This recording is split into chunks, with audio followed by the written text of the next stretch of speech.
Welcome to our channel science facts. Hologram की है? Hologram तुसीं घर बैठे ਉਹ ਵੀ फ्री, बिल्कुल फ्री नाले सिर्फ 10 या 15 ਸੈਕਿੰਡ ਦੇ ਵਿੱਚ ਕਿਵੇਂ ਬਣਾ ਸਕਦੇ ਹੋ। ਤੁਸੀਂ ਇਸ ਬਾਰੇ ਜਾਣਨਾ ਚਾਹੁੰਦੇ ਹੋ ਤਾਂ ਵੀਡੀਓ ਤੁਹਾਡੇ ਲਈ ਬਣੀ ਹੈ। ਤਾਂ ਤੁਹਾਡੇ ਸਾਹਮਣੇ ਦੋ ਡਿਵਾਈਸ ਪਏ ਹਨ। ਤਾਂ ਤੁਸੀਂ ਕਦੇ ਸੋਚਿਆ ਹੈ ਕਿ ਸਿਰਫ 10 ਸੈਕਿੰਡ ਦੇ ਵਿੱਚ ਤੁਸੀਂ 3D ਫੋਟੋ ਬਣਾ ਸਕਦੇ ਹੋ? 3D ਇਮੇਜ ਸਿਰਫ 10 ਸੈਕਿੰਡ ਦੇ ਵਿੱਚ। ਤੁਸੀਂ ਕੀ ਕਰਨਾ ਹੈ ਕਿ ਜਿਹੜੀ ਬਿਸਲਰੀ ਦੀ ਬੋਤਲ ਹੈ ਤੁਹਾਨੂੰ मतलब जी कैप होंगे थोड़ा नीचे जाके इतों कट लेना कि कटर वगैरह ना जो कटर नाल या फिर सीजर नाल थोड़ा मतलब इन्नी क हाइट रखनी है।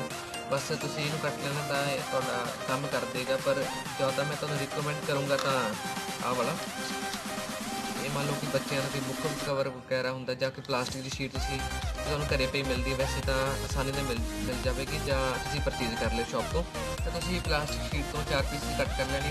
पर जितनी मेरी फोटो आ रही होगी तुसीं लेंथ विड्थ ते हाइट कितनी रखनी है। तुसीं जे तुहानूं छोटी लगती है तुसीं ये छोटा बनूगा तुहाडा होलोग्राम वगैरह तो तुसीं वड्डी कर लियो, मतलब लेंथ ते हाइट डबल कर लियो।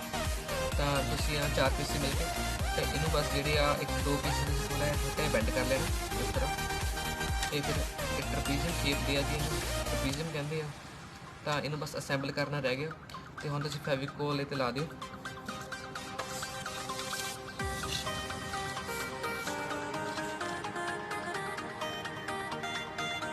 वैसे मैं रिकमेंड करूँगा कि तुसीं फेविकोल के साथ टेप ला लिओ, तो ज़्यादा वधिया रहेगी, नाले टाइम थोड़ा सेव करो।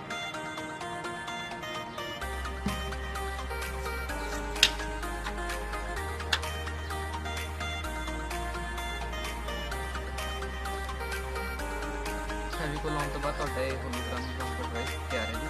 हुण पहलां असीं इन्हां दिखावांगे कि मतलब किस क्वालिटी दी बनदी है, फिर असीं इन्हां